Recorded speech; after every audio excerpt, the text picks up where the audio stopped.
Evans Kiprono Korir, a nursing student and also a passionate leader. Now, thank you, Pen, for giving us this opportunity as student leaders so that we can have a candid conversation in regards to what is happening in our nation. In regards to the hashtag that we have been using, that is tribeless and leaderless, I subscribe to the one for the tribeless because whatever we are facing is not something that is specific to certain tribe. It is for all of us. The call to dialogue is not something that we disagree with it, but it happened last year. But what we are much questioning about it is what is the accountability, what is the follow-up of all these cases. Because every now and then the only thing that the government thinks about is the dialogue. And when we have a dialogue, they will pick someone, maybe to be the head of that particular people. By that, they will embrace the challenges and the few constraints that have been raised by the same people, and then they absorb them to the system. Last year, presidents, all the country was picked, around 70 of them. And then by that, they had their own system. Yeah. They were discussing on the new funding model. At the end of that discussion, they gave out a report. After that report, you have not kept anything afterwards, because they have already done with their regime. We were speaking about the finance bill. Yes, they done it down, but deep inside it was functioning. We rejected the new funding model. They are telling us now that the High Court or the Supreme Court have suspended it. But on ground it is functioning. Our students nowadays are missing classes because of the school fees. Do we need a dialogue to discuss them with them that they need to resolve the new funding model cases? Do we need a dialogue to discuss that they have to send the loans to the students? Do we need a dialogue for them to stop the police brutality that is happening? As we talk now, I have a comrade who was shot during the demonstration. We are partying him tomorrow. And he had no issue. He's just residing there in along the road in Thika, and he was shot dead. He was a law student, a fourth year, and then he was only shot with no issue. So the reason why we are here today saying that we are tribeless and even we are leaderless, it is because they will just pick a few. When they see there is someone who is actually leading this demonstration, they will get that one voice. And let me tell you, Pen, having 2 or 3 faces in the government doesn't speak for 70%, 75% and more that the youths, which are actually carrying the largest population in Kenya. Having a small population of youths in government is actually trying to silence our youth population, which is not good at all, because the issues that we are facing is for all the generation that we are having. That is 75% population of our country. And we don't need even symbols. We need a systems that work. And it is much clear that what we are actually campaigning for is the systems that work for the people, a system that is integrity, a system that favors the people that they are leading, a kind of leadership that serves, but not the leadership that rule.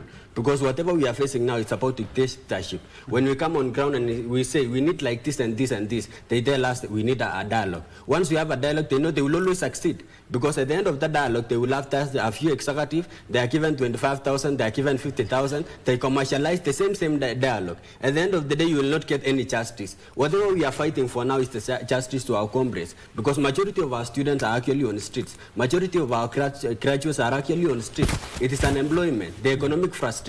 They are actually milking us and you have nothing to offer.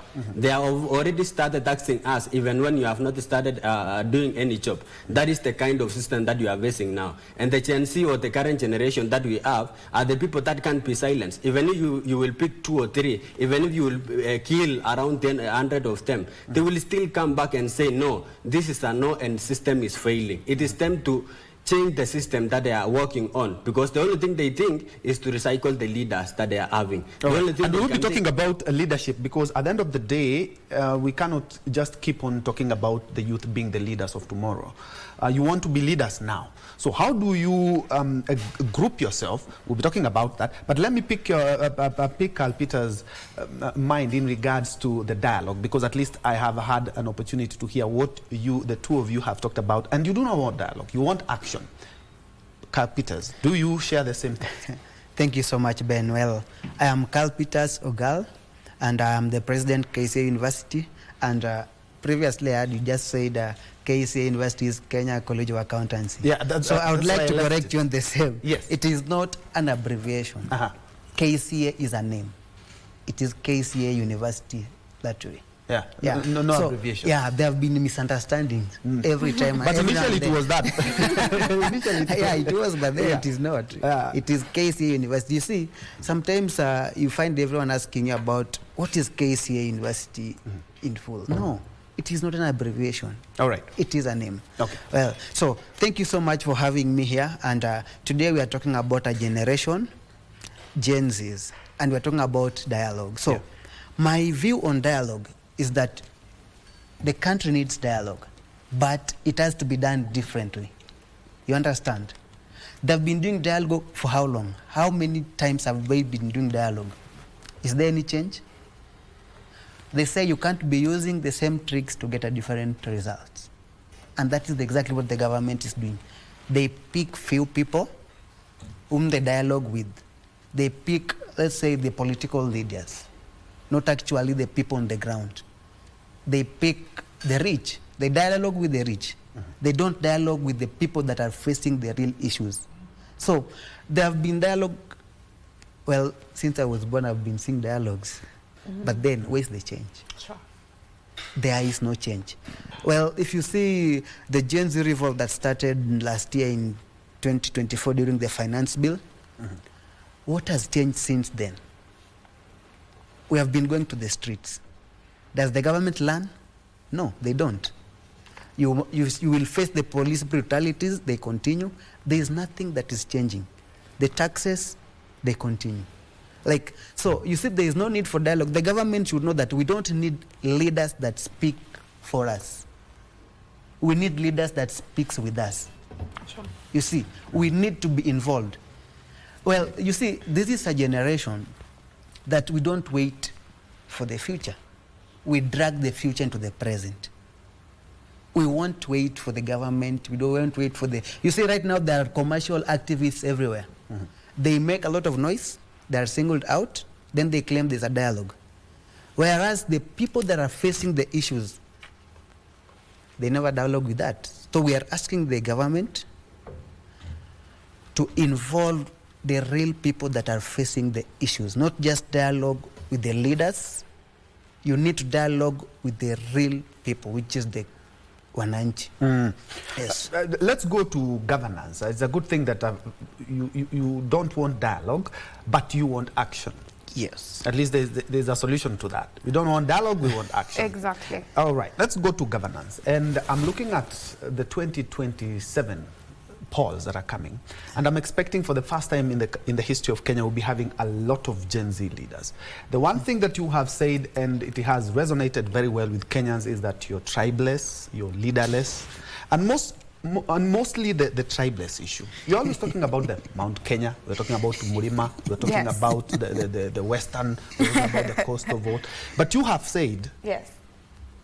we are tribeless. Yes. But you know very well, let's be very honest, Kenyan politics are full of tribalism.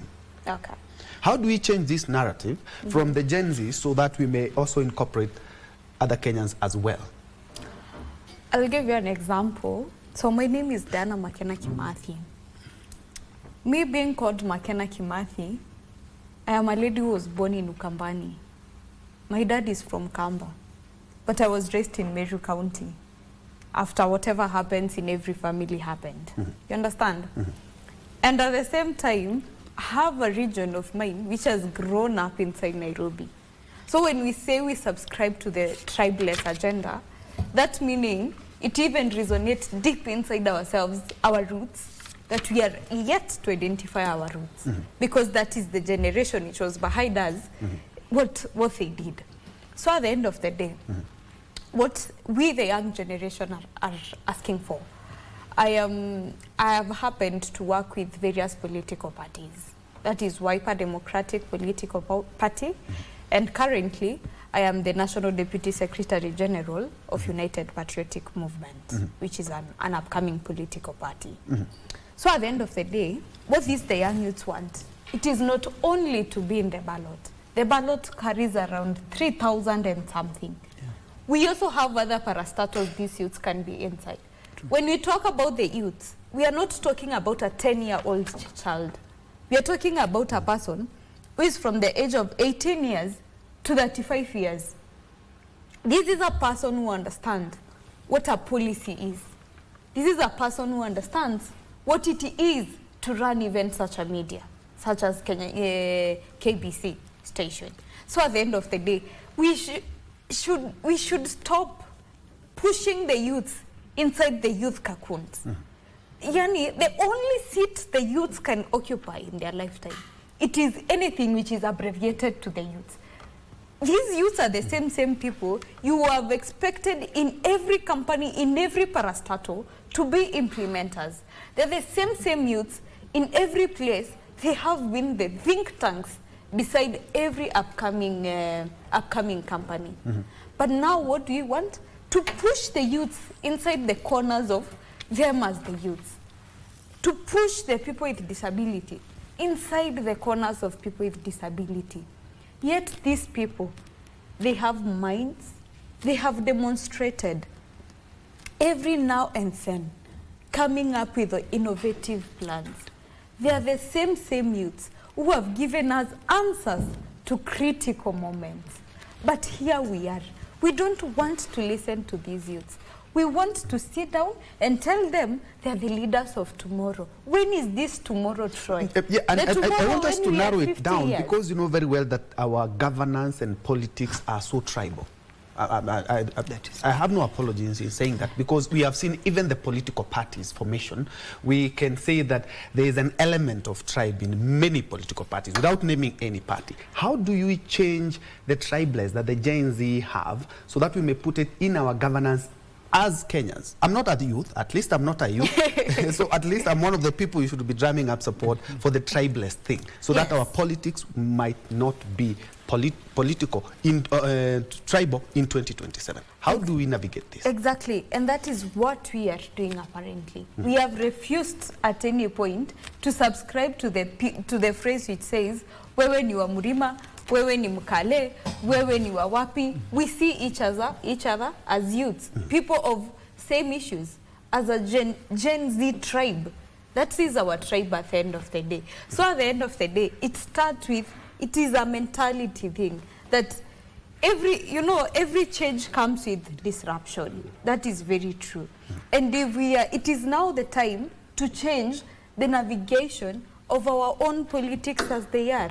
And that is why every time we don't want to subscribe to anything which is called being tribal, which is pushing me to the tribe of, I am from Meru County, I am from Mount Kenya region, you are from Rift Valley. So, at the end of the day, we the youth, when you sit down, we as Generation Z, when you sit down, we ask ourselves one question. Yule youth Mkale, siata yana face unemployment the same way I'm facing unemployment. Uyo youth mwenye ako campus, mimi ni wa Murima, yeye ni kutoka side ya Omabi. Yeye ni Mjaluo. See, and I face the same national funding model every Kenyan citizen is facing at the end of the day. So it is time now, we want to change the politics from tribal-based politics to issue-based politics. I think it is a wake-up call. Maybe picking from where McKenna has left, Evans, one of the ways that maybe you can work this out is maybe forming your own political parties. Because, let's be very honest, look at the political parties. Many of those we have in the country, they have a political tag and also a tribal tag in some ways. How do we change this so that in 2027, if at all you guys are going to gang up and come up together as Gen Zs and says we need to change the leadership of this country, how are we going to do away with the tribal politics that we have? First, Ben, thank you for the question. And first, maybe to bring a clarity of it, is that a tribeless tag that it has been brought on board started actually recently. So to me, it's a generation that is coming up. Even if we will not make today, we are very sure that whatever we are agitating for, it will still remember us for reducing the kind of system that is failing. The transformation that we are trying to bring on board, in as much as we are coming from different tribes, we are also come to the fact that we are facing the same challenges in the country. Whatever I'm facing here in Nairobi, whatever I'm facing in Thika, is the same thing that a citizen is facing in Kisumu, in Rift Valley, in Nyanza, in even Mombasa. So we are all in the same community, in the same village. And we are trying actually to bring the same things that we are facing up to the picture of everyone, that everyone understand that whatever we are agitating for. In fact, when we were doing our demonstration last year, parents didn't agree with it until we succeeded. That is when now they come and applaud us. They applaud us immediately after we have done the job. We have done our assignment, because they didn't believe that this is going to happen. So for now, we know that this is a transformative agenda. We might not be in a position to form a political party, because whatever we are facing now, yes, it needs a structure. But whenever we have a structure, we have always witnessed the structure being brought down. The same structures that we can create today, and we say this is a Gen Z movement. I remember immediately last year, a guy formed an inject party. But immediately after that one was taken to the government, because the only thing that the government knows, or the system that we are having, is to ensure that they have silenced all the youth that are in front line. Recently, when we were doing our demonstration, you find Kasmil Makaori, who was leading us last year in USA, doing his debates over there. So here we are still under the same economic frustration. So when they find there is this guy who is actually in fluent position and can represent the voice of the people, they always try to absorb to the system and silence him by giving maybe some tokens, and then at the end of the day we have closed the system. Whatever we are facing now as the youth and even the generation that we are having, that is by the name Gen Z, is that we want to formulate ourselves into one community. Once we have one community, as by statistics, we have around 14 million Gen Z will be voting 2027. We know maybe 4 million can be compromised, but we'll have 10 million. To mean we'll be in government. We'll have several people who will be in government by that time. In as much as we speak of the tribal politics, we know that whatever we are facing, the issue base that he has mentioned, is that when we still come to the table of discussion, we know this is wrong and this is right. Even if you will bring me to the tribal kind of politics, I will still have an information to go back to my village and tell the people, this is not right. I will go back to my county, that is Bomet County, and I tell them that this is not right. We have a civic education. We have a duty to do. That is why we are leaders. Are leaders who always look forward to having service to the people, having service to the people that we are leading, having service, but not even being a ruler. It is someone who gives service to the people. And that is what we stand for. The leadership that we are having at this particular point is the leadership that have served the people, that are much concerned with the system that we are having. Look at now. The education system is failing. Even the health system is failing. You will find most of us are facing a lot of frustration when it comes to education system. I've mentioned to you that we have a number of comrades who are actually failing to attend the exams. We are preparing for our final semester exams, and then they have not even get fees. They don't know where else are they going. We are finding an education system that can even solve the issues on transiting the student from the education system to the job market. How many graduates are still tarmac in the roads? They are always in streets campaigning for the free system that can bring them to the limelight, that they can also get jobs. Look at the initiative that the government... You've mentioned something very interesting, that indeed you have around 14 million. Even if 4 million are compromised, we have around 10 million. But at the end of the day, the Kenyan setting, we have to be in a political party to seek governance or leadership positions. Not really. We have independent candidates. So that's the move you want to go? Yes? It is not even about that alone. Yes. We still have time.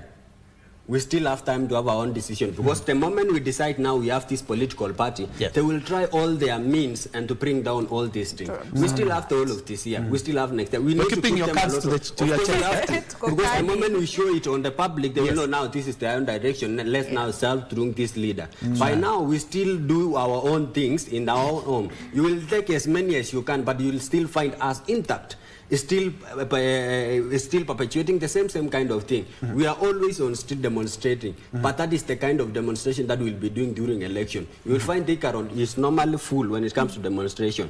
The same during election, we'll still fill our own polling station to ensure that we fought out. Even our parents, I don't think they will get a chance to vote, because we are the one to own it. All right, we want to incorporate everyone, and especially now that Gen Z, you've given us a Damascus moment where you say that indeed you are the future and the present as well. Let me hear what Carl Peters has to say in regards to youth coming up together. Indeed, from the hashtags, we have seen that you can raise numbers. And from the demonstrations, Gunza side, we have seen that indeed your voice has to be heard. Moving on, in matters governance. You are agitating for, we need this to be done. We don't want the discussions are done. We've had BBI, we had the likes of NADCO, we had the likes of, I remember these talks, they were called what? Okay, I've forgotten the other talks. We've had a number of talks. But you as a generation, you really need to group yourselves. Yes. How are you going to do in that, in as much as you're saying that for now, you wouldn't want to group yourself in the political formations that we have? Yes, thank you so much, Ben. Well, we have to, if there's one thing that we have to agree on, is that the politics of this nation are tribal. That is one thing that we need to agree. But then, here is a generation whereby we want to clear that. Because you will find that there is a certain political party that it is affiliated to a certain region or an area. When you find, let's say, it's ODM, the people from the Nyanza region, Western Coast, whatever. When you come from the UDA, last time it was Mount Kenya, Rift Valley, that way. So you'll find out that the people in these areas that they won't listen to anything. As long as their political kingpins have told them something, and that is their tribal leader, they will follow them blindly. And that is what we are here to change. Because at the end of the day, whether you voted for this government or not, you're going to suffer. We are all suffering. So it is something that I would urge the country. I would urge all the Gen Zs. The biggest elephant in the room is tribal politics. If there is something that we need to agree on that we are denying, we are tribal. But then, let us not let that sink in us. The tribal lords that try to align us with certain political parties, align us to certain political kingpins, whereby you will find out that these people, let me tell you one thing. You see these political kingpins, these people are very selfish. Yeah. Once they have got the privileges themselves, they forget about the wananchi. You will there is nowhere where you will get anything from them. What will you enjoy by mtu wetu ako pale? What do you gain? You gain nothing. It is just an you run a risk of being compromised the more, if at all you don't maybe group yourself in one way or the other. Because right now, your gathering is in the social media platforms. Yeah. You don't have, maybe you meet in Kasarani or you meet in Bomas. You don't have those meetings that we've seen, the political meetings that we've seen year in, year out. You mostly use the social media spaces. Yes. But from the social media spaces, how do we transform that into tangible results? Now, we can transform this into a group. Well, what I will say is just one thing, because the issues, we don't need a political party. The suffering, the issues, the purpose puts us together. It brings us together. We don't need a political vehicle, so that we can push our agenda. The things that we are facing as a country does not need a political party. Whether you are in UDA, whether you are in DCP, whether you are in ODM, whether you are in Money, you will all suffer. So, but the issues that we face, they challenge everyone. Indeed, the issues, as you say, are a common denominator for every Kenyan. The issue are a common denominator. Yes, and I want to know what you guys are doing as presidents of your student unions to improve not only governance, but also to, there are some people who have not really come out as Gen Z to say, yes, indeed, I want this seat. The more we need to incorporate them, the more they will also seek leadership or even governance in the country. In your universities, what platforms do you have other than Ben, the digital? Excuse me, before we proceed, allow me to correct something. We are not tribal. Because if we could be tribal, I'm in Mount Kenya region, I could not be elected as the president. Yeah. If we could be tribal, we could not have shown up for the finance bill protest. If we could be tribal, we could not have shown up to all these demonstrations that I totally concur. That's why I say you're tribal. Yeah, for the parents and the rest of the people, we have no issue with that. But that is something that he has brought, that we are the fact that we are tribal, but we are not tribal. We know what we want, and we know how we are going to fix ourselves into the system. And by that, we will change and we will overhaul the system that we are having and facing currently. You need just allow me to clarify on that same issue. What I said is, this country, it is tribal. Politics. Traditionally, politics. The politics of the nation are tribal. But then, I'm saying this is a generation that we are here to change that. You see, if you don't accept the issue at hand, you cannot correct it. You have to identify that there is an issue. Without identifying the issue, we say, some people, you see, they say you can treat the symptoms, but you don't treat the disease itself. The disease, the biggest disease of this nation is tribalism. And it's the first thing that, as a generation, we are all out there to fight it. Okay. Yeah. All right. All right. Let me hear what you guys are doing, because at the end of the day, in my journalism career, I've also had mentors. And without naming them, one of them is Jimmy Gathu. And I say he more or less like, you know, lit my way, you know. Gen Zs, you want to take over governance in our country. Are you having mentors, or you don't want the political class anywhere where you guys are doing your politics? Okay, you see, when we say mentors, you are cocooning us, you want to cocoon us in such a form where you are asking us, do we subscribe to? No, I actually wouldn't want that. Actually, I wouldn't want us to get there because we make this show political, and I wouldn't want that because we are looking at governance issues, not even political issues. Sure. So, what we subscribe, we are a nation who cultivate out our parents by telling them that act is toxic. You understand? They're our own parents. And if I can tell my own mother that, Mom, what you have done there is toxic, that's bad. And it's not good. We are a generation where I personally, as Diana McKenna, I subscribe to that good deed you have done. But once you do a bad deed, I will come out to tell you, you have done a bad deed at the end of the day. Because no one is all. At first, when we were starting the demonstrations and going to the streets and what have you, our main key thing was not even the tribe. Our main key thing was the corruption which was ongoing in the country.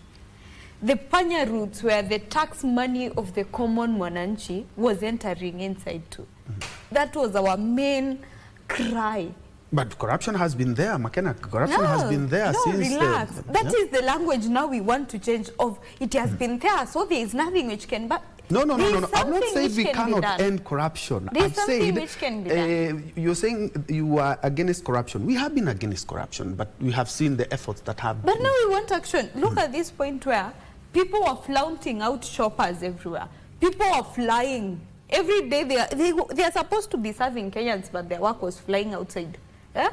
Look at the point where people are wearing watches which were costing a lot of money with the common mwananchi's money. The question is, how are you guys grouping yourself in the different platforms? I am coming to answer you. Yeah. I'm coming to answer you. And especially in university, because your comrades are watching, right? Yeah, we are in universities and what have you. But I personally, I have gone globally, countrywide, to get all Kenyans inside the box to understand their civic rights.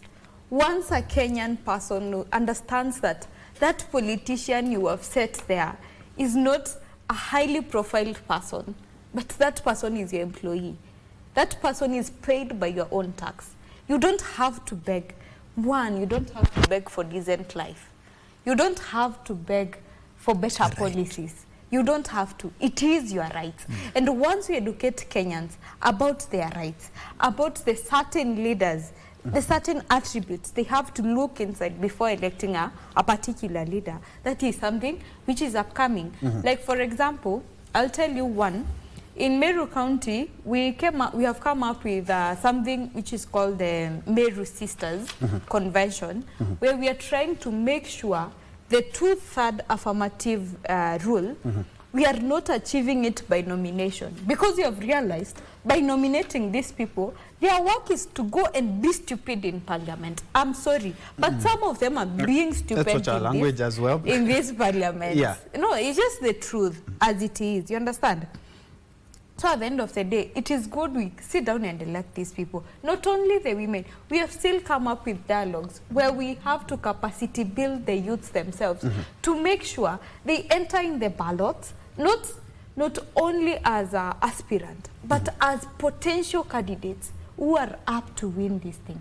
And in the end of the day, if we focus in cleansing the legislature levels, that is the county assembly, the national assembly, and the senate, then we will be having people who are coming up with better policies which are issue-based and which the people understand and aligns to them at the end of the day. So asking me what I'm doing it globally, and also even in Kenyatta University itself. I've been a champion of civic democracy.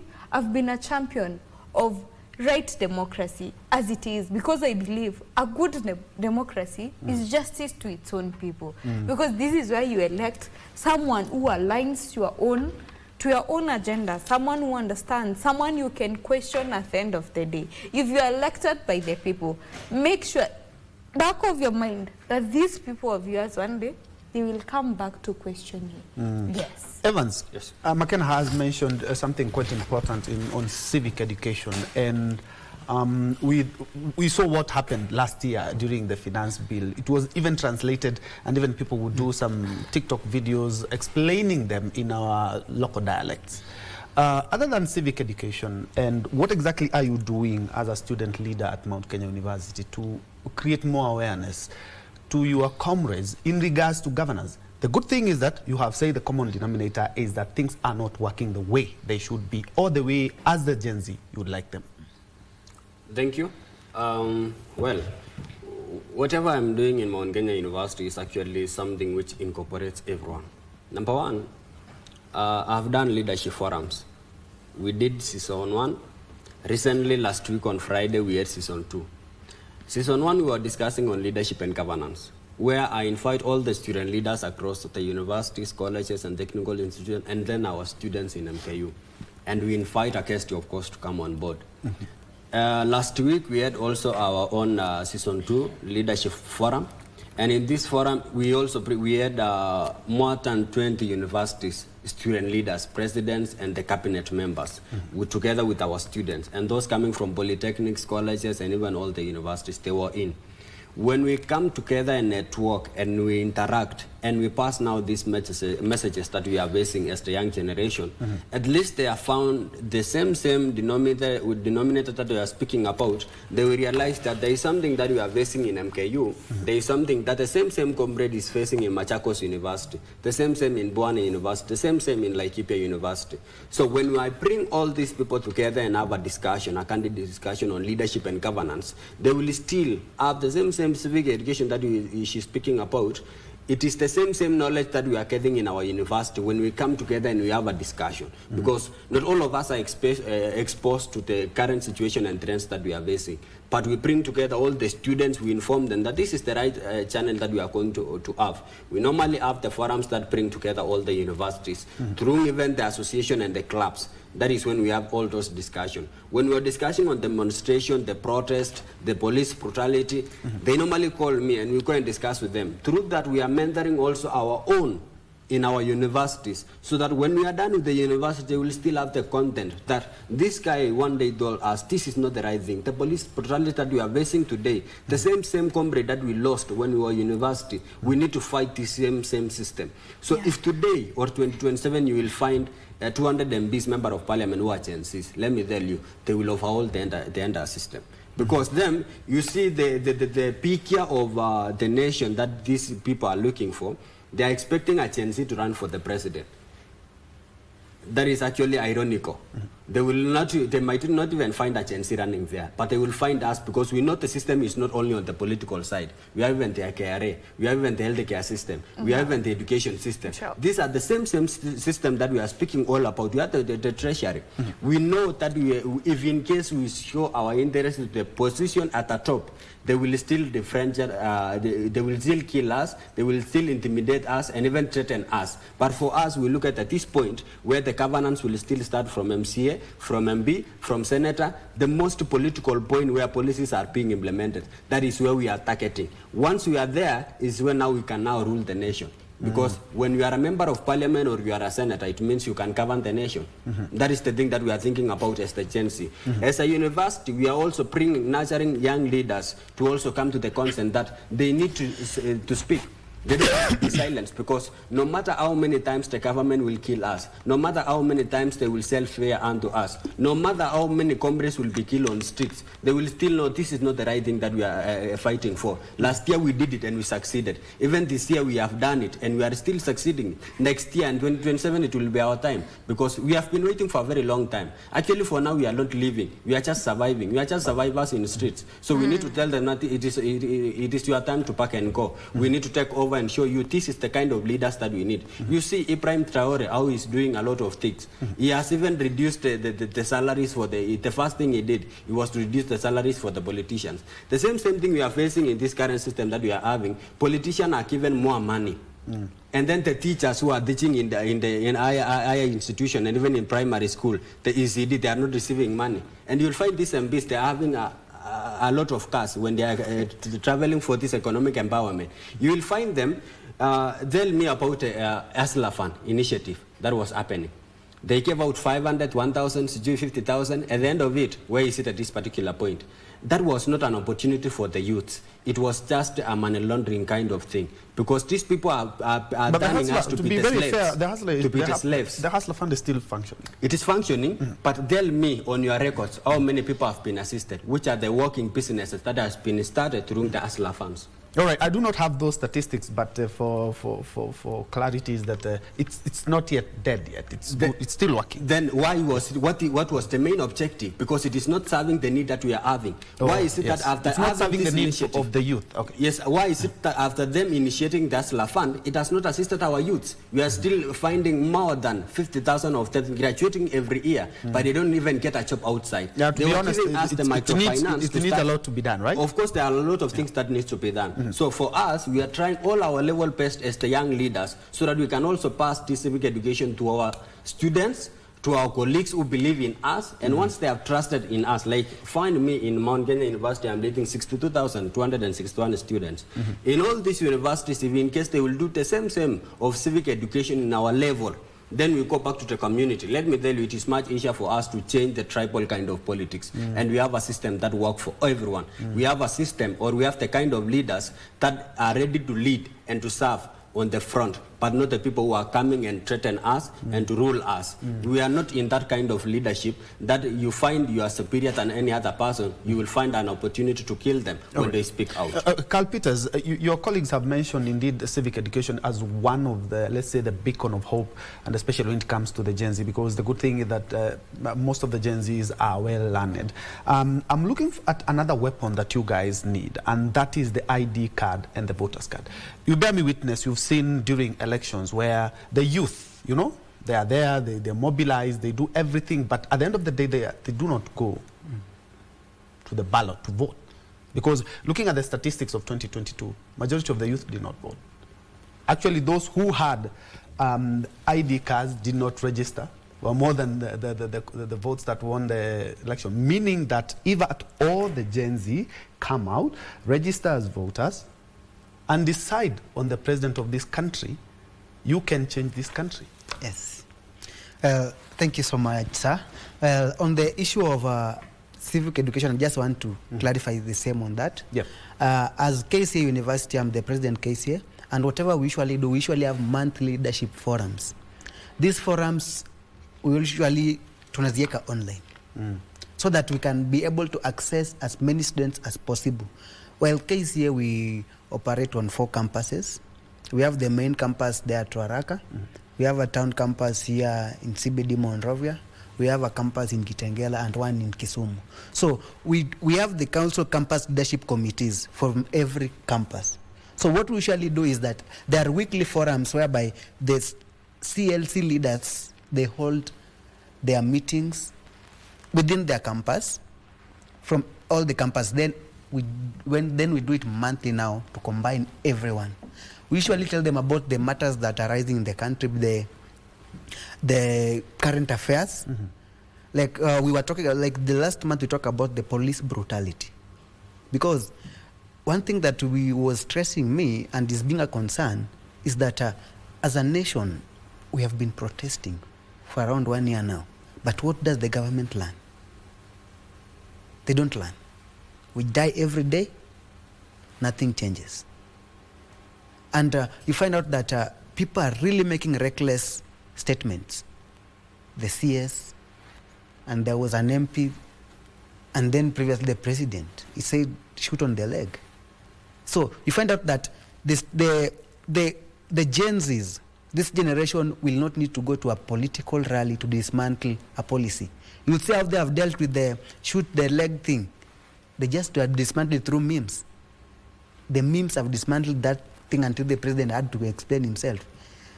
CS had to explain himself. So we need to tell our people, and that is what we are doing as KC University. I don't usually do it in KC alone, even in my residential places, because you find out that these millennials, these old people, they need a lot of time to talk about this thing, to understand wherever we are going as a country.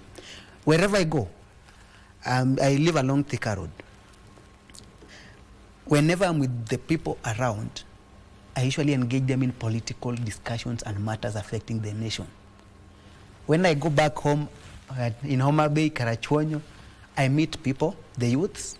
Then we have talks about the nation. We have talks about the matters that face us as a nation. Because you find out that the people will just elect someone because they can be given some cash. What is 50 bob doing to you?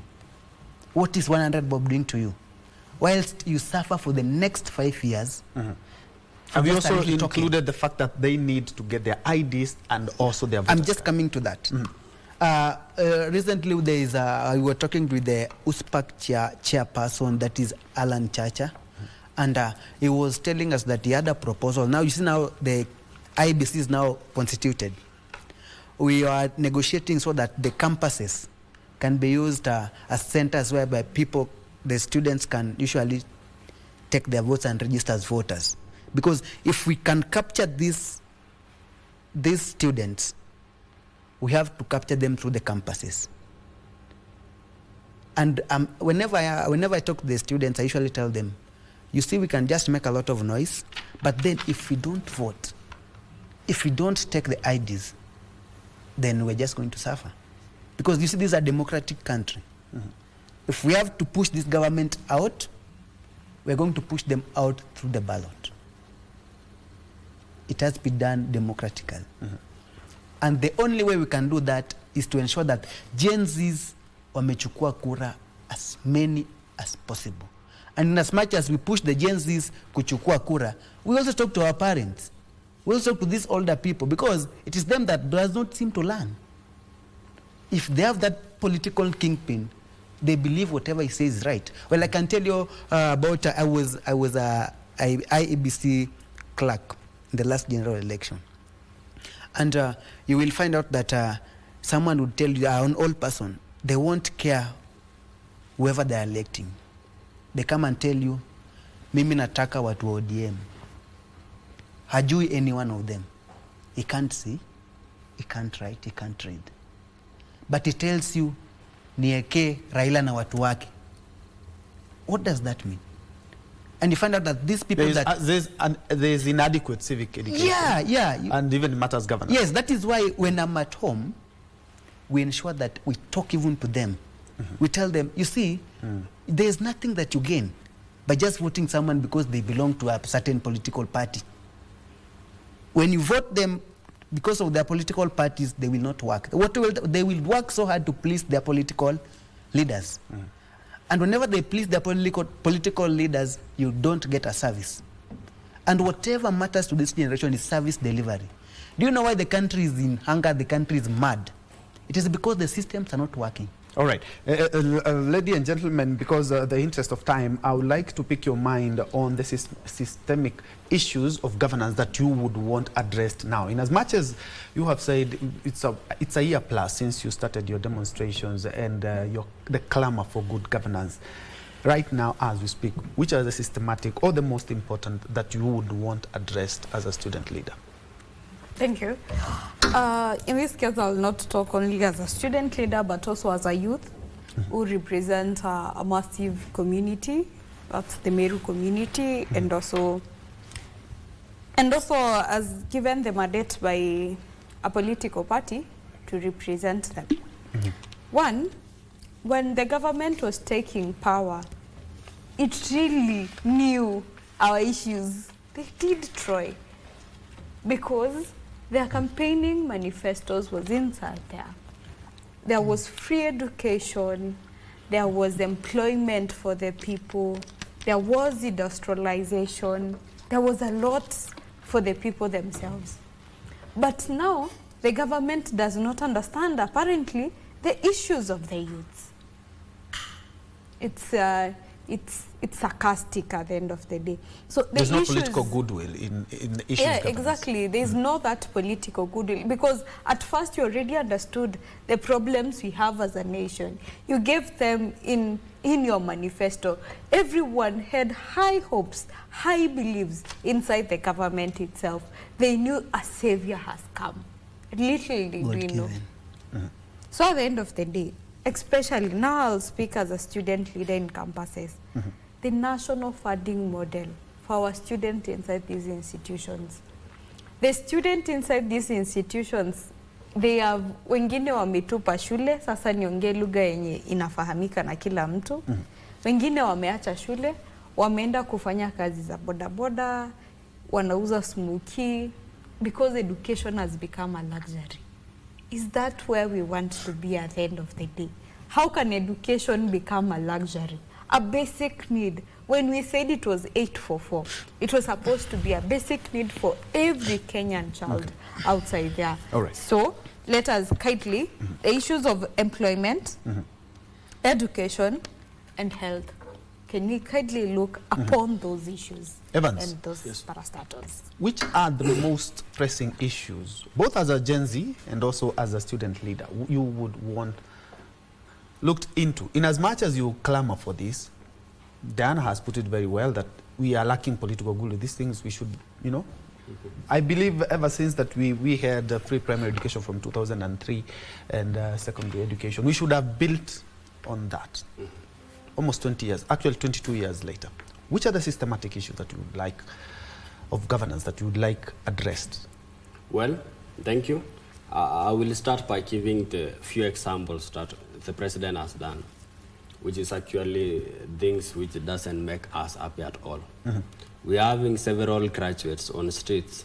Instead of the president building a factory or even a place that they can get some employment, he spent billions of money in building a church in a state house. All right. Again, I want us to really we want get the away issues from the on political unemployment. side. Of course, it is also the political. When we don't have the political goodwill, it means we won't even get what we want. You know, the reason I'm saying that is because when we put figures and we really don't have those, the figures themselves and the signatures and the rights. Yes, we know it is being built. Well, Let's not go to but that. we had him also coming out and he said, I don't apologize for that. To me, it has been done. And he said he didn't. My issue is only the amount. He said, I apologize. It means he has already consented that he has done it and he has used that amount of money. Yes, outside that, we could wish as the young people or even the people who have graduated before, those people who are on streets, those people who are at home, jobless, we could wish the government to invest on the digital economy. This is the place that majority of our comrades are actually investing on. They are already overtaxing this place, which our own youths, our own Gen Zs are thriving from. The YouTubers, all these content creators, all these people, they're actually investing in online. But now the government is overtaxing the same people, because that is the only place that Gen Z can survive from. So we could wish the government to invest much on the digital economy. This thing will actually promote more employment to our youth, because that is the place that we are in most of the time. Number two is the education system that we are having. We'll find that there are some of the proposals that we have done, that this public participation should also be done in technical institutions, in public universities, all those. When we have a candid conversation in the university, these are the same people who are facing the system day in, day out. So if the same thing is being done in the universities, the colleges and polytechnics, it means these people, they are getting involved, because whatever we are claiming is, we are not involved when it comes to government matters. We are not involved when it comes to decision making. So So we are not in the table, basically. When we are not in the table, it means we are the menu. That is why we are complaining when we are in the stomach. We have been already swallowed, and we are trying to make our ways out of the stomach that is people are using. Because the only thing they can do is to have to see us in the streets, in their hotels, filling their own bellies, of which I disagree with that. We could wish the new funding model to be revamped. We don't know the report at this particular point. The early loan cases, I'm having the comrades last semester, we allowed them to sit for their exams. But up to this point, their loans have not been dispersed to the universities. Most of the universities are actually to be shut down because of the funding model that we are having, because resources are not reaching to the universities. We are silent, yes, but we want to speak. In the next 2 weeks, actually, we are going to call for our own demonstration, because our comrades are here to go to sit for their exams, and they have not even get any funds. The parents there are being overtaxed. They have no money to contribute even to their basic life support in the universities, to their education system. They are actually failing. The elder care system that we are having even in the universities, it doesn't work for us. And we could wish even the system that we are having in the universities to be workable for everyone. The housing program that they gave us, it is only for the people who are working. Tell me about these comrades who are in universities. Where will they get their accommodation from? Are they be considered? Have they been factored in? Because they are building the same in Thika. We have several housing programs, but how have they factored in the most university and technical students who are there? They have not even consulted us in anything. So how could we wish us to support the government who doesn't even consider us when it comes to decision making? Right. So we say no, and we could wish all these things to be adjusted to fit even us, the university students and the graduates, young graduates who are on the streets. Thank you. All right, let me give you a minute to also wrap up and tell us exactly which are the most pressing issues that you would want to be looked into as we wrap up. Thank you so much, Ben. So the most pressing issues that the government should look into, for me, it's very simple. Let education work. Let healthcare work. Solve the issue of unemployment. So we have a government that does not listen. We have a government that does not learn. The same education system was working previous years ago. Why is it not working now? The health system was working some years back. Why is it not working now? You see, these are issues that they are really very critical issues. And as the youth, our inclusion is not ceremonial. It should be structural. We should not be happy that we are not doing it as a favor. It's something that you should be doing. So we are asking the government to ensure that they work on the health system, education system, and solve the unemployment issues. These are the issues that, let me tell you, one day I was going to the hospital. Unfortunately, we are running out of time. Yeah, okay. No, well, we need to have another time then. Yes. Yeah, sure. we can plan next time. Yes. But then, health, education, employment. That's all we ask for. Very well, as he has put it, and indeed, as you've heard, is that not much is working the way the Gen Z want, but they have a clarion call, and especially when it comes to matters of education, health, and also governance, increasing the democratic space among some of the issues that they have pointed out. I have been hosting Diana Makena Kimathi, who is a Kenyatta University student leader, Carl Peters Ogal Onyango, who is the president KCA University, and Evans Kiprono in the middle, who is the president Mount Kenya University. We've been looking at Gen Z and governance. We will be also looking at another time to get Gen Z and politics as well, but they have laid it bare. As I've said, they gave us a Damascus moment that they need to be listened. They are not the future leaders, they are the leaders of today. On the second hour, we'll be looking at the 2027 roadmap. The IEBC is now fully constituted and has already embarked on its work. What is their interest? What are some of the adjustments they need to make? And where are we in regards to 2027 election? We'll be back in a minute.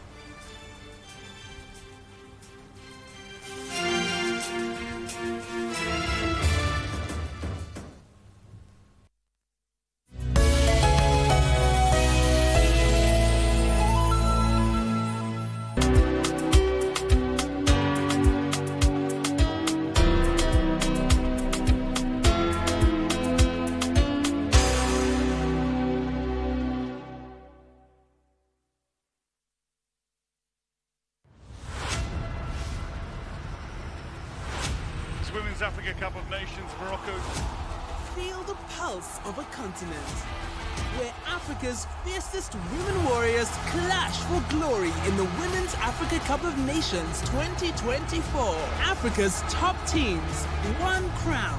Morocco hosts once more, ready to etch new legends into history. Rising stars, one stage to shine.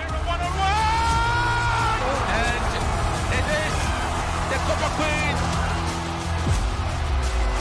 They have been waiting for this moment. Here's a chance for a second. South African lead by 2-0 in this final, and he'll never higher. This is more than football, it's African excellence. It's women's power. Don't miss WAFCON 2024, live from Morocco. They say the art without art would just be, get it? We circumnavigate the globe and traverse the local scene to bring you art and culture at their very best. From fine art, culinary art, performing arts, and even cultural events, you name it, and we have got you covered. My name is Kevin Kasioki, and I will be serving you this and much, much more each and every Friday at 8 p.m. only on KBC Channel 1.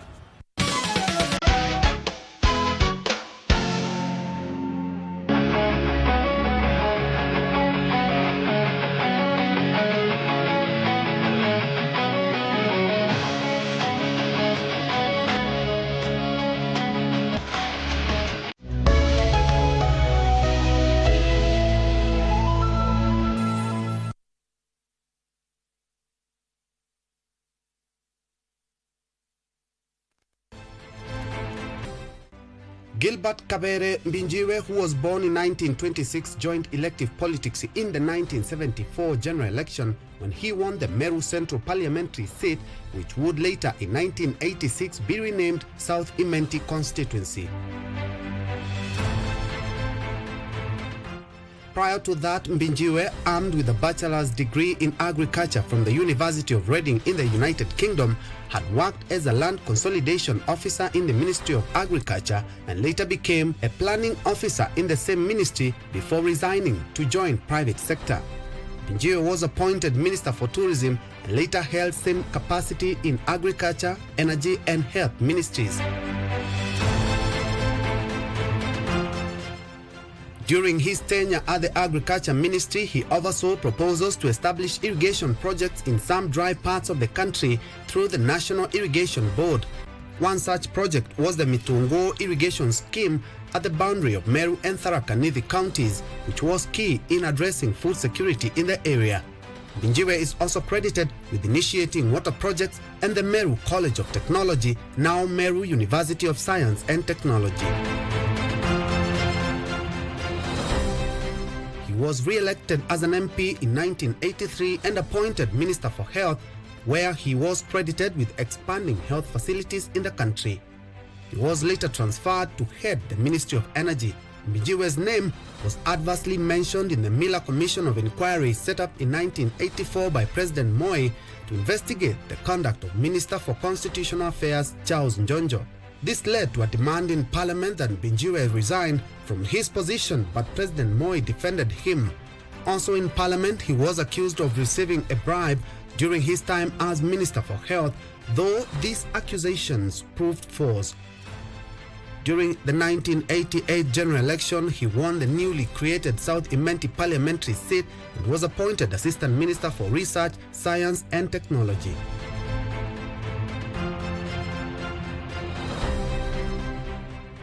He lost the seat in 1992 to the Forum for Restoration of Democracy Ford Kenya candidate Kiraitu Moronge.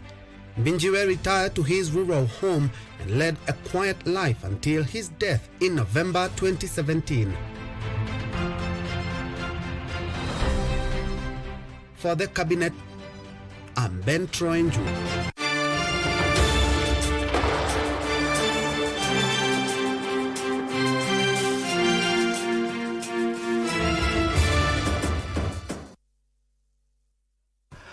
Welcome back to KBC News Check, and many thanks indeed for keeping it tuned. Now we are looking at matters, governance, and Gen Z. Now we are above that. We are looking at the 2027 race to 2027 roadmap. No, we are not actually preempting the elections. No, we are looking at the election preparedness. IEBC, many people might not realize, is that it has a full entry after being sworn in last week by Chief Justice Martha Koome. The good thing is that even the chairman, the CON, Erastus, said that indeed, we will give Kenyans what they deserve. We will be truthful. We will be a number of things. But let's be very honest. Over the years, IEBC has not had the best when it comes to their approval ratings to Kenyans. The other one, you do remember what happened in 2022.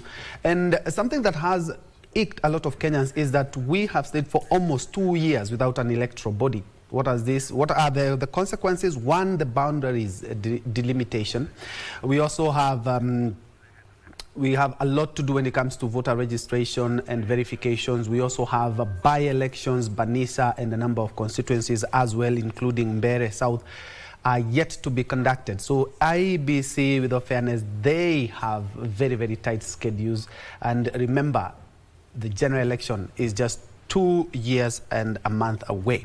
But allow me to rope in my panel of experts, beginning from my immediate left, where we have Peter Austin Njue. Peter Austin is a youth leader from Kilifi County. Karibu sana. Asante. And next to him, we have Dr. Harun Isaac Hassan, who is a leadership and governance expert. Karibu sana, Doc. Thank you very much. And we're also expecting Shadrach Wamboi, who is an advocate of the High Court. And perhaps to begin with, I had hosted Gen Zs here, and one thing is evident is that when it comes to matters politics in the country, the Gen Zs are the most, let's say, utilized. Let me not use the word used, utilized in terms of campaigns, mobilization, you know. But unfortunately, when it comes to leadership at the top, we do not have a lot of Gen Zs up there. Yeah. Looking at 2022 and where we are, the Gen Zs have showed us that indeed they also need to be part of governance. Looking into 2027, from Kilifi, we had a discussion where you told me you are in a number of groups in Kilifi trying to bring the youth together. One is that the biggest issue, IDs, voters card, and voting. We have a generation of over 14 million that can change the destiny of this country. I would like to pick your mind on that. Yeah. The population of Kenya majorly is made up of the people below the age of 35. Mm-hmm. But they are represented, how they are represented in the leadership positions mm-hmm. is very alarming. It's very, very low. Mm-hmm. As low as 10% or 15%. The problem is how they are being treated when it comes to elective positions. They are seen as if they are not serious. But they can be serious themselves. I mean, nobody has said you cannot go to the ballot when you are such an age. So it's them who are not coming out and being counted. Yeah, for the past years, they were not serious. Mm-hmm. But for now, they have proven to be serious. Mm-hmm. Considering what has been happening mm-hmm. from June 25th, that was evidence that they are now serious. Mm-hmm. And you can expect the results to be more of seriousness mm-hmm. coming 2027. Yes, and the good thing is that to remember is that in as much as they are showing that they are serious, they also need the voters card and the IDs. Now we have a fully constituted electoral body, IEBC, and they said, yes, indeed, they have a lot on their entry, and of course they really need to get the trust of Kenyans. So Gen Z is the clarion call for them to pick ID cards, voters card, and also voting. Yeah, now the duty of Gen Z is to ensure that they have those ID cards mm-hmm. and voting cards, because that is the only machinery that they can use mm-hmm. to counter the older generation. Mm. Yeah. Doc, I'm looking at the reconstitution of IEBC. It has taken us almost 1,000 days. And not once, not twice, that we've heard that a country without an electoral body is really bordering on the red zone. I would like to pick your mind in regards to that. And still on the same, how does IEBC regain the trust? We have seen from the likes of Kivuito to the likes of your namesake, Isaac Hassan, from the likes of Chebukati. There is a trust deficit when it comes to the electoral body. Thank you very much, Ben. I think we always talk about IEBC. We also must talk about the subject of IEBC, who are the political class. And it is important for us to mention things that curtails the process of elections and electoral process, as well as the officials of the elections. Having said that, I think I must congratulate the new commissioners, the chair, my friend Hassan Nur Hassan, who is also a very close friend of mine before. Now that he has joined the IEBC as a politician, he might not be my friend. Yes. But I congratulate him for being appointed as one of the commissioners. The other challenge, I think we know, and we know that the IEBC has gone through, is the legal battle after their appointment. And I think that process has also come to an end, and the commissioners have been sworn in. I kindly hold the thought. I'm informed by a director that the Public Accounts Committee, they are meeting the Attorney General, briefing the committee on the special audit on schools, capitation and infrastructure bond. Let's first of all cross over and have a listen, then we'll be back with this discussion. Schools. Once again thank the committee for its continued support to the office. We hope to have another meeting, this committee and other audit committees, so that we can further discuss on how to enhance transparency and accountability through audits in the public sector. I thank you, Mr. General. Thank you, Chair. So, Chair, that is the brief as prepared by the Mr. General. The Chair. Thank you very much for the presentation. Before I give Honorable Undo to comment on it, I just wanted you to highlight something on paragraph 45, 46, and 47 under procurement of infrastructure projects. What was the sample size? Because you have just stated that from the sample, it looks like the entire Public Procurement and Asset Disposal Act 2015 and the attendant 2020 regulations were not adhered to. Would you be having the sample size? Because I've seen in other paragraphs, like even the last one, you have highlighted under paragraph 53, you have highlighted the sample size being 83 schools, but on 45, 46, and 49, 47, what would be the sample size? Because it looks like there was no procurement as per what you have stated under 45, 46, and 47.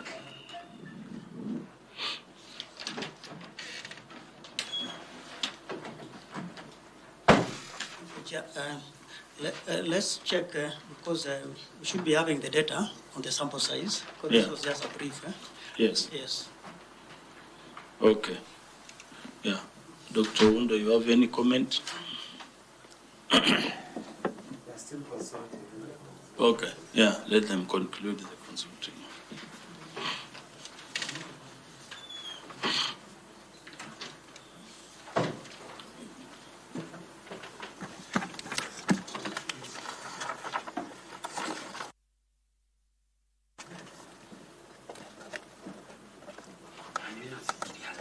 Chair, we are still trying to check whether we have the data on that, so that we can give this committee. Your capitation Just additional before I give Honorable Undo, on paragraph 53, you have stated what many people have been alluding to, as if we have ghost schools that get capitation. So the Annex 35, Annex 36, and Annex 37, I would really wish that you table for us to do a comparison so that we are able to establish which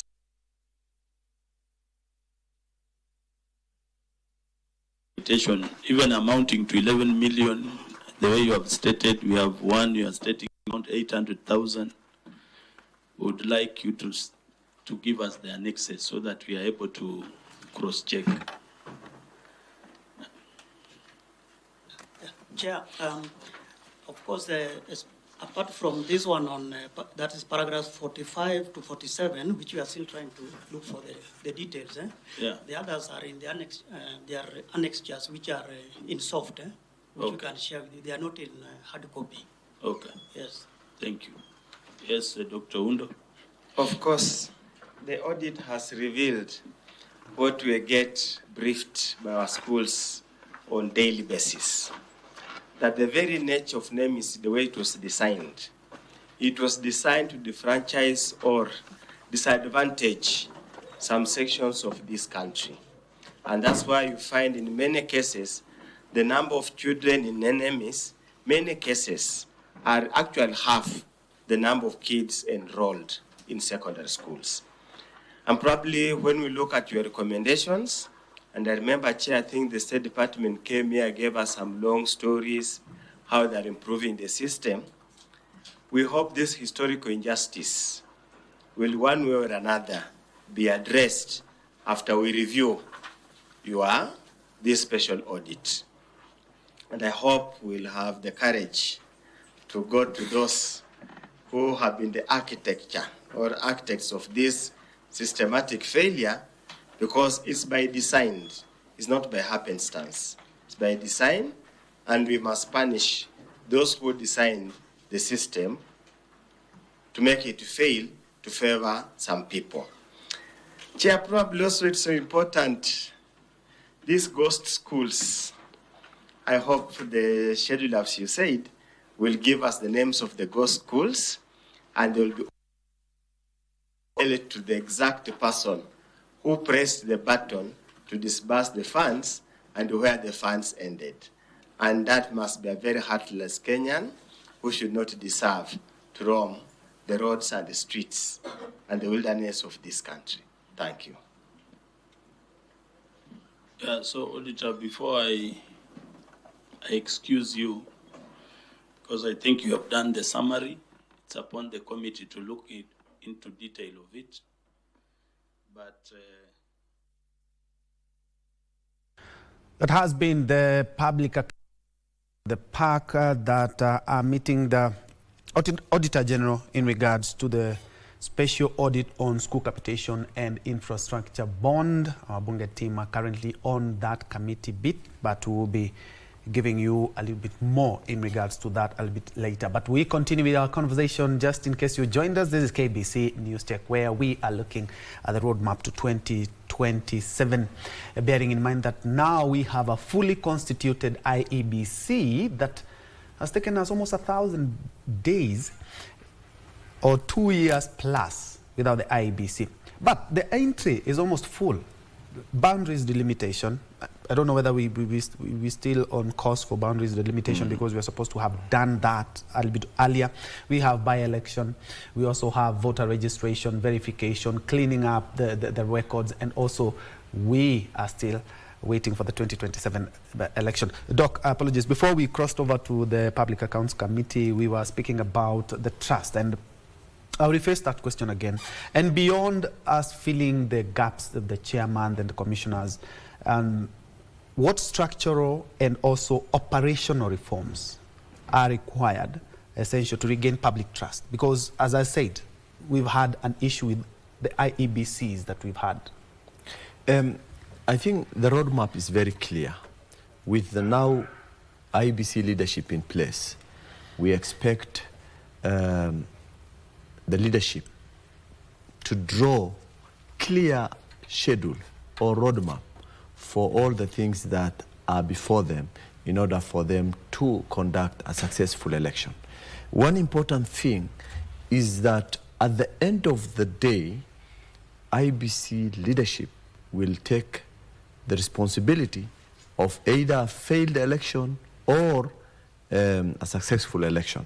However, there are a number of issues that have also contributed to, if at all, IEBC is likely not to gain their momentum of delivering a successful election.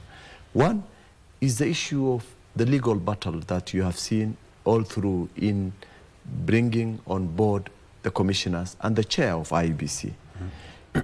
You know, the legal and structural hurdles is always a nightmare, and it causes quite significant challenge in a process of engaging commissions that are set within a timeline.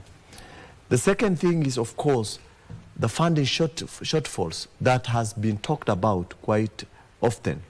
And the budget allocation for them must be of significant to cover all the things that are necessary to be fulfilled when the election needs to be conducted. But what are the timeline ahead of the commissioners? That is, I'm trying to explain this because the public confidence will only be gained when everything is in place and someone decides not to perform based on what is before this particular person, and that will make him either achieve his goals or fail. So we have the boundary delimitation. The deadline for boundary delimitation was due March 2024. Yes. Meaning then, is still not completed. There is already that itself is a constitutional crisis. My friend Wakili has arrived, so I know he talks about a lot of constitutional crisis, and he will let us know what exactly the crisis is all about. But still uncompleted. The second thing is the voter registration, which will have been, in essence, either continuous or, according to some documentation of the records, after 10 years, a new registration is always conducted to remove all those people who have died, to remove all those people who have, gone out of the system, or whatever kind of cleaning up that it is required. And of course, a new registration is what Kenyans are waiting, because we have also heard from relevant authorities saying that there were fake voter registrations in some locations. And therefore, based on all those, then Kenyans will get confident with the election if the new commissioners begin with a clean register. So registration, which was, suspended sometimes back in 2022 and yet to restart, is still before us. And one thing that I will always advise the commissioners is that as they draw their roadmap, and of course their timeline ahead of them, they must consider removing everything that is suspicious, that we think Kenyans will have doubt in the process of their development, such as the voter registers. I will not be very much confident with the voters registration in my constituency, because there are quite a number of people whom we know already have either one way or another died or leave the country, or have moved to another constituency, but their names appear still in the register in those constituencies. There is also another crisis, the commissioners' induction. Ideally, they are supposed to be in place 2 years or before 2 years, before 2027, for them to be inducted, trained well, and for them to grab electioneer, how to conduct a real-time election in a country that is more sensitive politically, and where confidence of the public was lost through previous officials of IEBC. And you know, Cherera 4 were the main people who have exposed IEBC, simply because, you know, an institution that is supposed to be protected by either internal laws or their policies have been,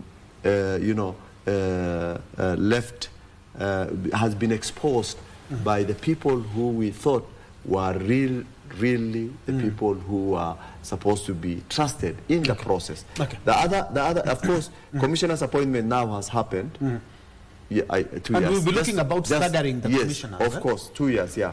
And of course, I think our Wakili will tell us whether we need to do that. Before I give you to the final, the Wakili, the final one is, of course, a strategic and operational plan that needs to be put in place as soon as possible by the commissioners, so that you know, these strategic or operational plans are approved by relevant observers from international communities, from other entities that that will wish to have a fair, free election in Kenya. We will be looking at staggering commissioners, and by staggering commissioners, I mean looking at the time frame that we have about exactly 2 years to the next polls. And if you look at their tenure, which is 6 years, we are talking about 2031. We will be preparing for 2032 elections. And unfortunately, they are all exiting. They are all coming in, and they will all have to exit after 6 years. And we will be preparing for the 2032 election. So, Wakili, are we late for the boundaries delimitation and also the staggering of commissioners? Is it possible? Oh, well, thank you, Troy, for the invitation. Also permit me to apologize most profusely for arriving late. I was attending to a very serious client issue in Thika, but I have had to drive very quickly to this place so that we cannot disappoint the viewers and the listeners. Thank you. And of course, it's always a pleasure to be in the company of Daktari, and my very good friend. I have very warm regards for him. Now, when we look at this issue or the concern about the IEBC, first we thank God that we now have an IEBC in place. You know, this is something that has been long overdue. Remember, we have a history where we learn from, because really it's a question about being influenced by our past, and our past informs us. When we look at what happened in the 2007 elections, is that we did have an electoral, an electoral commission, headed by Mr. Kivuti by then, which was not, number one, it had not been accepted by the public. There were concerns about their credibility. Number two, there was a concern that they did not have enough or sufficient time to prepare themselves for the election of the year 2007. So flowing from that, I mean, with the recommendation that we got from Kriegler recommended that indeed it will be desirable for us to have a commission in place 2 years before the election, so that they can also learn the ropes. I mean, this is a learning process. Election in itself is a process. It's not an event. It's not the event that we'll be experiencing on the 10th or the 11th of August, come the year 2027. So, I mean, we must thank God for the situation that we find ourselves in. We have a commission about 2 years and a month. 2 years and a month to the general election. We know too well that there are a number of by-elections that we expect, flowing from the death of, there is a member of parliament that died from the northern part of this country. I think it's Banisa constituency. Yes, Banisa. We have an election of a member of parliament from Magarini, I think, in Kilifi, that was invalidated by the Supreme Court of the Republic of Kenya. We will have also by-election for my good friend, Mr. The CS, Opio Andai, who was now elevated to the position of a cabinet secretary. We have a number, including Mr. Ruku and others. We also have wards that do not have a representative to this minute. So for that reason, we are looking forward to the commissioners being prepared for the 2027 elections from the by-elections that they will be conducting. These by-elections will, number one, tend to either influence the mind of the electorates, the citizens of this country, and even the international community, that indeed we have an election commission, or we have commissioners that that are exercising their independence when it comes to the conduct of elections in this country. So that confidence that we'll be having through the conduct of the by-elections is the same confidence we will carry when we are going to the 2027 general elections. So that is something very important and fundamental. I know that in the intray of the commissioners, particularly my senior, who is the chair of that commission, Mr. Erastus, is that the credibility and the acceptance of these commissioners as commissioners of the Republic of Kenya, not commissioners serving the interest of the president. So that is very fundamental. It's very important. Remember, there has been a lot of litigation surrounding their appointment. There has also been a lot of concerns, with the allegiance or the relationship between certain lawyers, my senior, the chair of the commission as a lawyer, of someone who is advising the president. But let me just also point out, the public needs to learn and to understand things. That when we as lawyers are given assignments by people, it is so wrong. In fact, it goes against the international principles of how we look at lawyers. When you liken a lawyer to the problems or the concerns or the challenges of their client, so that if I'm representing a murderer, someone who's been accused of murdering someone, it is so wrong that you want now, moving forward, when you look at me as a friend of that client I was representing. So I'm speaking this in an attempt to explain to the minds of the viewers and the listeners at home that indeed we know there has been a relationship, a legal relationship between the chairperson and one Mr. Nanok, who is serving in the office of the president. But it will be so wrong for us to conclude by that mere fact that the independence of the chairperson of the IEBC is in issue or will be in issue. It is important that we give him that benefit of doubt, give him the opportunity of serving, just like everybody else. This is a position I know is not very popular. You might not want to serve as the chair of that position, but he has taken that position. Let us give him the support. Let us give him the benefit of doubt until or unless he persuades us from his conduct or behavior that we should not give him that support. Okay. And you'll be telling us whether we need to stagger them so that maybe we have 3 that retire after the 6 years, and then we have at least 3 who can be able to even assist those ones as well. Well, I think that is a call of duty. That is something as they need to exercise a civic duty. Remember, we had a situation where the retired Chief Justice, Dr. Willie Mutunga, Emeritus, retired an year, or I think a year or 2 before his due date for retirement. I mean, you just need to be a Kenyan. Just have the perception that this country is even bigger than yourself. If duty calls upon and we face ourselves or we get ourselves in such a crisis, I think it will call upon the heart of these commissioners to think about this country, to ask for that early retirement so that they can pave way for the appointment of other commissioners so that we avert the possibility of a crisis come the election of the year 2032. And we are now speaking about 2032. The reason I'm saying this is because we've taken 2 years to set up an IEBC. So after their term ends in 2031, if we stay for 2 years, even 1 year, will be an issue because we will not be ready for the 2032 election. All right.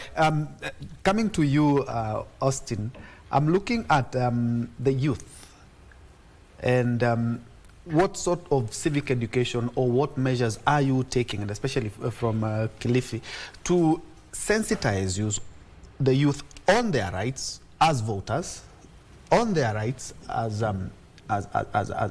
Kenyans as well, and their right also to become leaders, because we have seen youth are being used during elections, but at the end of the day, they don't clinch those seats.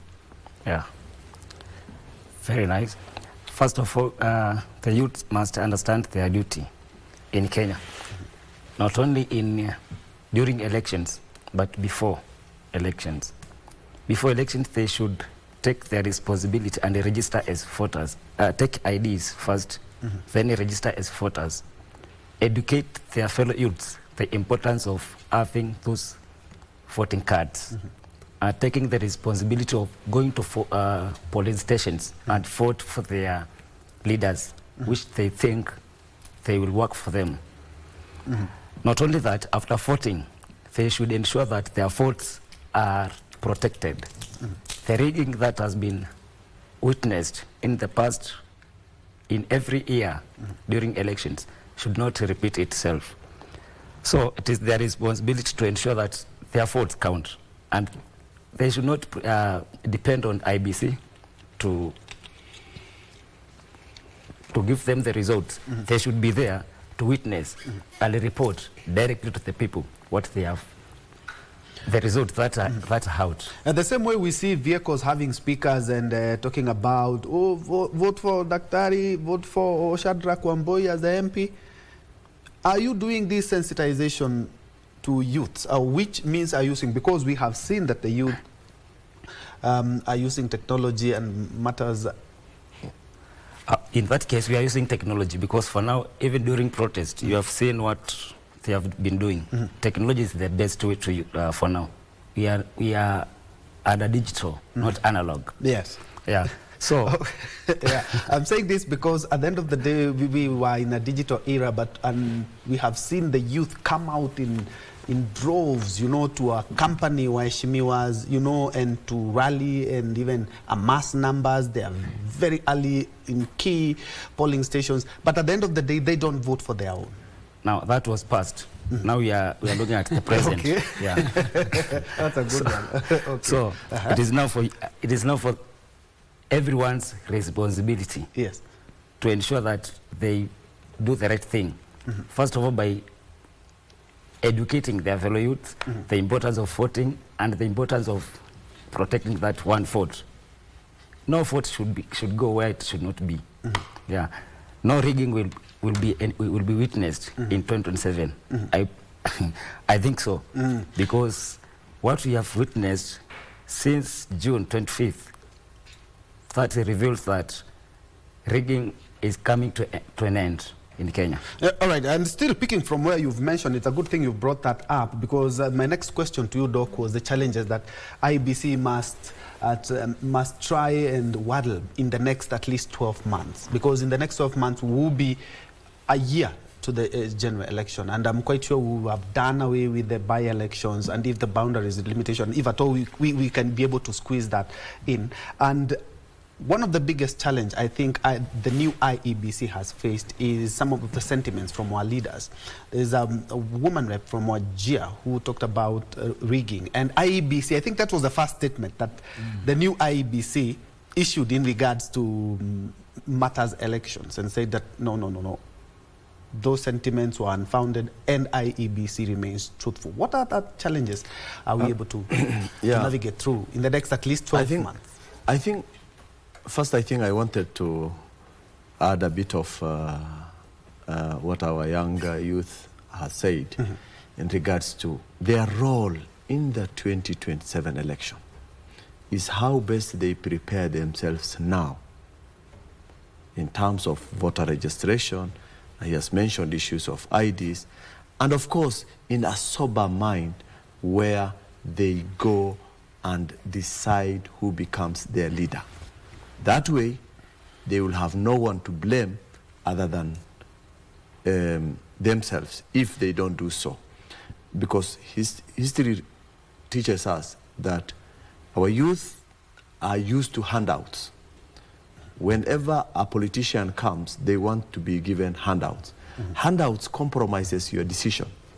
You are likely not to make a decision based on your conscience, because you have been enticed, and therefore that means then the decision you are making at that particular time during the process of your enticement will not go into favor you afterwards, because this is a short-term thing.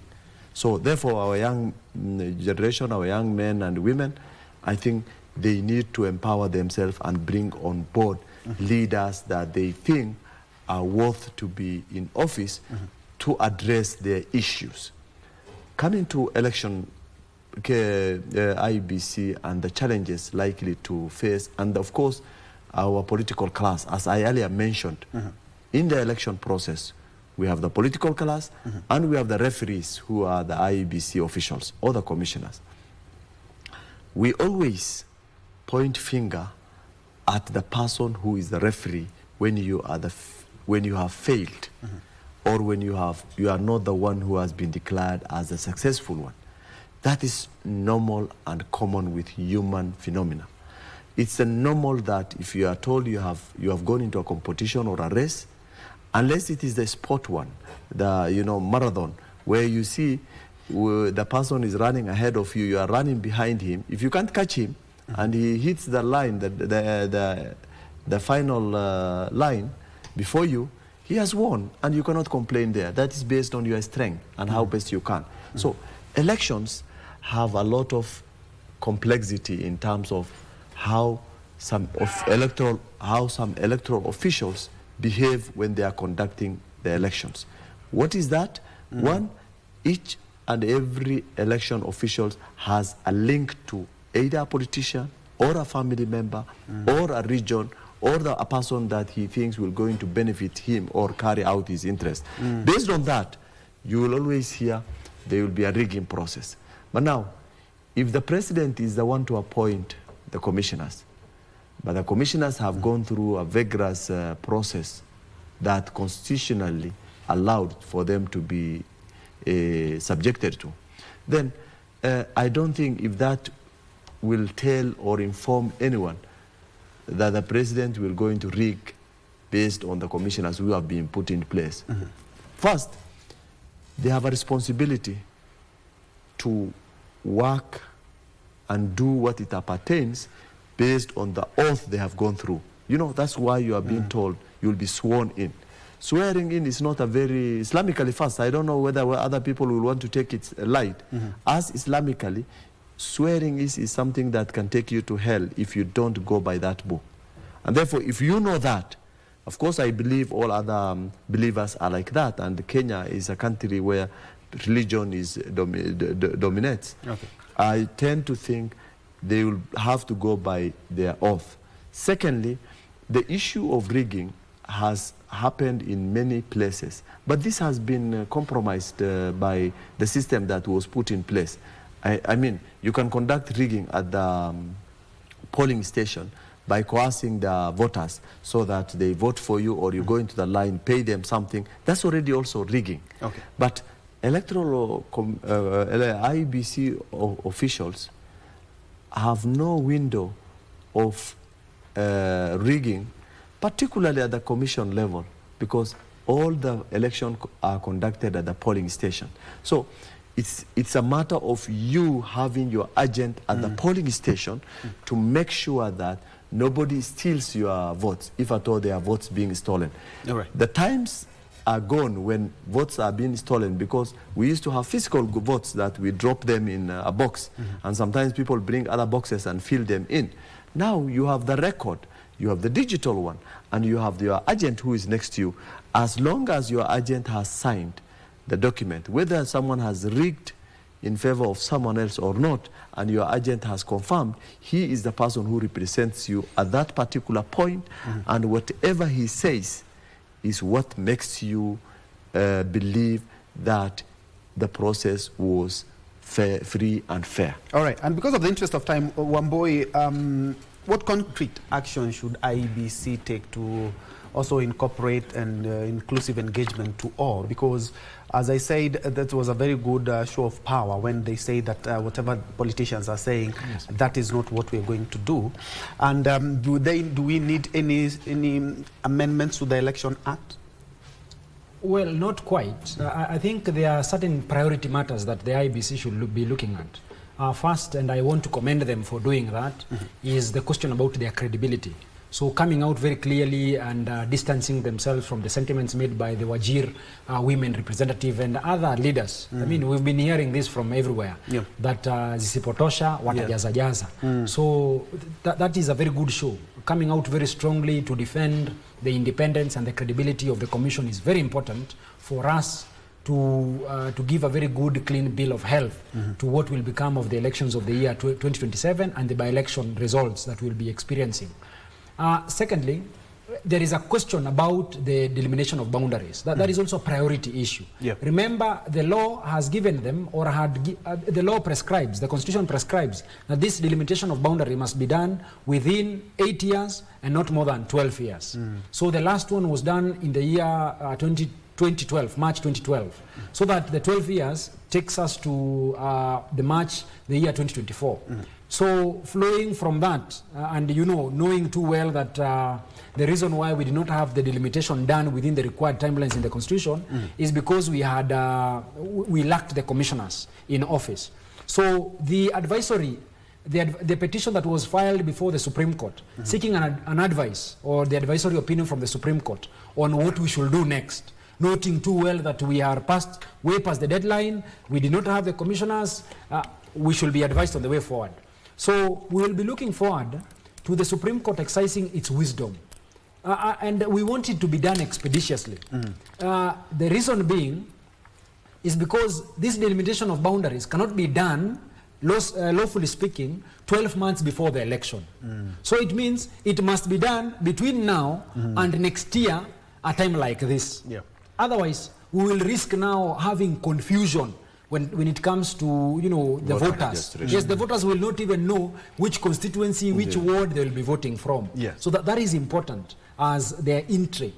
Thirdly, I know majority of whom, there are some of them are my seniors, they are lawyers who are in that commission. We might not have known the nitty-gritties of how this election process is conducted. So the induction of these commissioners is important. So they are going through a crash program. They will have to learn 844 at once. If just by using the literal examples that we can have, they will have to learn everything at once, noting too well that they do not have the liberty of wasting time while in that office. But over and above it all, I think it is important that we remind them from where they sit that the elections of the year 2027, this 7 usually has some issue that comes up. You look at the elections of the year 2007, you look at the elections of the year 1997, 2017, that 7 usually has some problems. Right. So it is important that they take their calling very seriously. Okay. The Daktari has said that if they do not take their calling seriously, they might even attract some curses. Thunder might even strike them. So it is important that they take their calling seriously, conduct this process because it's a process. They conduct it very seriously so that we can give Kenyans the leaders that they desire. All right, and that's why I'm talking about also staggering this. Unfortunately, we have run out of time, but I will give you the final words in 10 seconds, kindly. Okay. Mine to leaders. And especially to the young generation. I'll go for leaders and then to the young generation. Very quickly. The leaders who are saying that isipotosha wataongeza. Labda wataongeza maji lakini si kura. That one will not be allowed. Labda wataongeza maji. Okay. Now for younger generation, please ensure that you are responsible guys. Don't engage in things activities that will cause injuries to you, especially protest. Let us protest in ballot paper, in polling station, not in streets. Take that responsibility and vote wisely. Take your voting cards. Let that be your weapon. All right. You have 5. You need 5 seconds. I only wish the IEBC commissioners to do their work as per the Constitution and make sure that they build confidence of the public based on what we see they will be doing in the next 12 months. Final word, 10 seconds? Yes, thank you. To the young voters out there, some of whom are trying also to get the access to their voters card, it is important that we mark the exams of each leader independently. When we say Ruto must go, there are people who are hiding behind Ruto must go, Ruto one term, so that they can cleanse their failures. So if there is an MCA who has failed in his responsibility, if we have MPs who have assisted the president to succeed in everything that he has succeeded in doing to Kenyans, we must also ensure that even these MPs, they should go. Yes. Any person who has been an enabler to the ills that we have experienced in this society must also go home. All right. Thank you so much, and I totally concur in regards to that, because at the end of the day, we are looking at governance issues. So if at all, anybody, be a MCA, a women rep, an MP, you've not done your work, you should also go. And the good thing is that IEBC, we really need to also build trust on that. Many thanks indeed for joining us. My name is Ben Troy Njue. I've been hosting on my immediate left, Peter Austin Ngui, who is a youth leader in Kilifi County, Dr. Harun Isaac Hassan, who is a governance and leadership expert, and next to him, we have Shadrack Wamboi, who is a governance expert and also an advocate of the High Court. Many thanks indeed for joining us. Let's continue this conversation on the social media platform. I'm Ben Troy Njue, and we had Lucy Maura earlier on. Now we have Anne Wangeshi. I'll sign and give it up to you.